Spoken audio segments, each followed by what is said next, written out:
I'm Amy Cherry. This local news is a service of Flagler County's Toyota dealer, Beaver Toyota, here to wow ya. More than 1,700 Palm Coast residents were in the dark for a time yesterday after a tree trunk fell on a power line. A Florida Power and Light spokesman says the outage was called in just before 10 a.m. Tuesday after someone cut down a pine tree that then fell onto their lines. It affected customers in the vicinity of Belterre and Pine Lakes Parkways. Within a half hour, power had been restored to all but 30 residents. It took another hour and a half for their lights to come back on. This portion of Flagler's Morning News is brought to you by the Daytona Beach International Airport. Save time, money, and stress. The Daytona Beach International Airport, it's just plain easy. A new center for the study of the ocean may be coming to Marineland. Tony Magoo reports. There's a new center on the way to study the ocean that might be built as a part of the Dolphin Conservation Center in Marineland.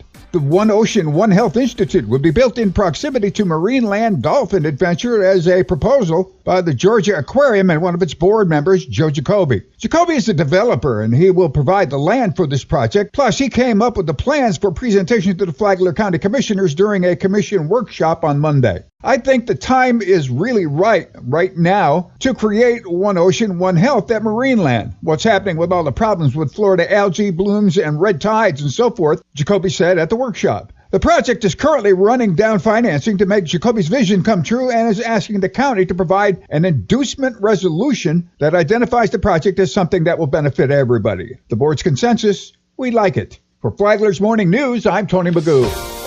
They saved his life twice in 12 hours from 2 drug overdoses. Flagler County deputies used the drug Narcan to save a man's life this week. On Saturday, deputies went to a home on a possible opioid overdose. Sheriff Rick Staley said they found the victim unresponsive. Since deputies were told that it was a possible overdose, they had the drug Narcan on them and used it. The victim was treated at the hospital and went home. Deputies said that not 12 hours had passed before they were back at the same house treating the same victim with Narcan. Sheriff Staley said it's like playing Russian roulette. Well, he needs to seek out the help to fight his addiction before he dies from it. The next time he may not be so lucky. Flagler County deputies treated 2 other overdose cases with Narcan that same day, as the sheriff said, citing the need for enforcement, education, and treatment.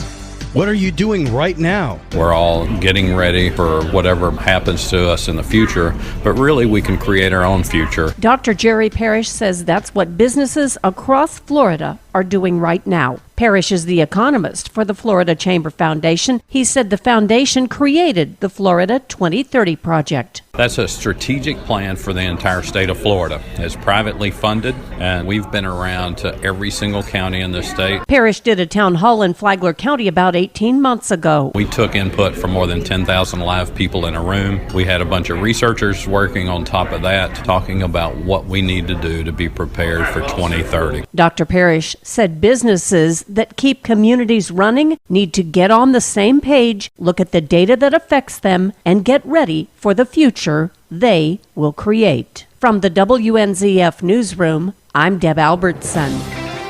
The holiday season is underway, and the Palm Coast Fire Department is asking everyone to help keep the wreaths green at the city's fire stations by preventing fires in their own homes. John Arking has the details. Project Green Wreath is a fire prevention program that runs through the month of December. Large wreaths have been hung at all 5 stations with green light bulbs in each. Firefighters will replace 1 green light with a red light for each structure fire during the month as a visual reminder of the importance of implementing and following fire safety practices during the holiday season. Patrick Giuliano is the Fire Public Information Officer. We're asking folks to check the cords that they use for light, whether if they're going to be using outside lights, make sure that they're rated for outside and not indoor lights, make sure they're not overloading the circuits or the extension cords, making sure they're not putting cords under carpets, and then just using good prevention practices. And perhaps the most important is double-checking smoke alarms to make sure they're in good working order. From the WNZF Newsroom, I'm John Arking. And now you're up to date on Flagler's Morning News. I'm Amy Cherry.